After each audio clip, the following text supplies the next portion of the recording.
If you're itching to get to grips with your car, but you don't want to end up cocking the whole thing up, watch the next 10 or 15 minutes and you'll be able to go out there and potter with the best of them.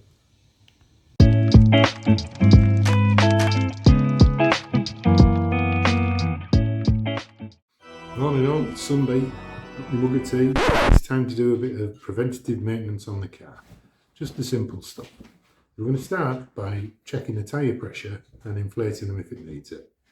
If, like most of us, your TPMS system is playing up or doesn't work properly, then you'll need to know how to actually check and set the tyre pressures yourself on your car.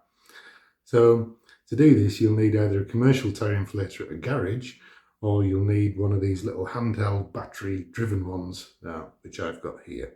This is really useful. You can charge it up on the mains.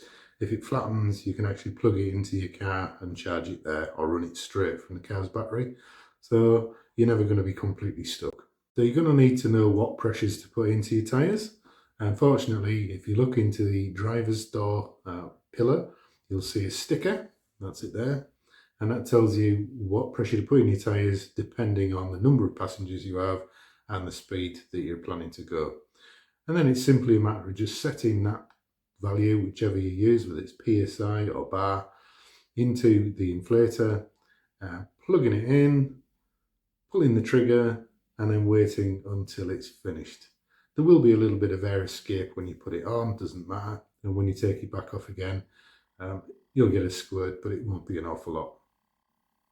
Simply screw your dust cap back on and then do the other three. And if you've got a space saver in the boot, it's very wise to check that that is at least inflated in case you need it.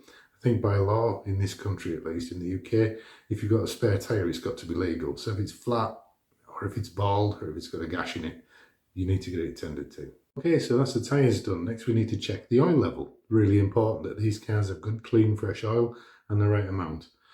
Be careful to do this when your engine's fairly cold. You don't want to be doing when it's red hot and most of the oil's around it, or you could end up overfilling it. So lift the bonnet up, make sure you do it properly by lifting the badge and pulling up from underneath the grille. Don't just try and lift it on the badge, you'll break the button off. That's quite an expensive mistake.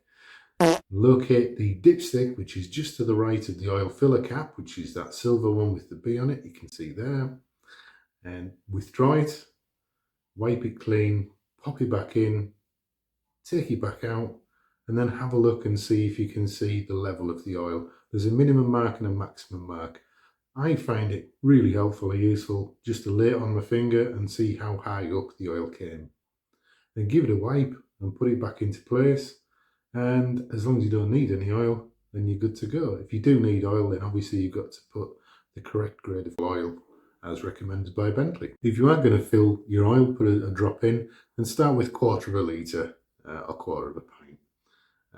And check it frequently as you do it. Don't forget to keep wiping your dipstick each time so that the tube doesn't get fouled up with too much oil. Ready to use a funnel while you're doing this so you don't pour oil all over your engine. And obviously pop the cap back on when you're finished, check the level, start the engine, check the level again, and then you're good to go. If you've put too much oil in, get it taken out. Don't delay. Too much oil can cause a real problem with the rest of your engine. So next up, we're going to look at the power steering fluid. This is the reservoir here. Turn it to the left, lefty-loosey, righty-tighty. And inside, you'll see it's got its own dipstick.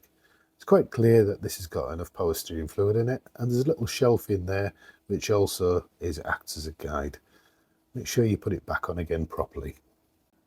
Now we move on to the coolant. Don't forget all of the right coolants at the end of this video.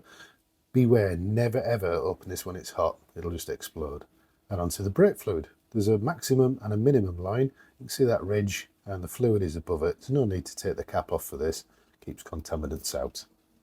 Okay, so the final thing to check and top up is the washer fluid. That goes in here. Simply buy the dilute and pour it in so you know what you've got in there. And we're about done with the weekly checks. So, one last thing is the scuttles. When you see leaves and detritus that are knocking about under your windscreen here, it's a really good idea to clean them out. I would do it on a weekly basis if you park anywhere near trees and things. You'll have heard a lot about how much damage this can cause to your electrical system if water gets into there and it can't get back out again through the drain holes at the bottom. And leaves and bits and bobs like this are exactly what cause the problem. So don't be tempted to poke them through the holes. That's exactly the wrong thing to do. Just try and pick them out as they build up, and you'll avoid some of the problems that you hear about. So that's everything for this week. Just to say that at the end of the video, there is a list of all the fluids and liquids that are recommended for the Bentley.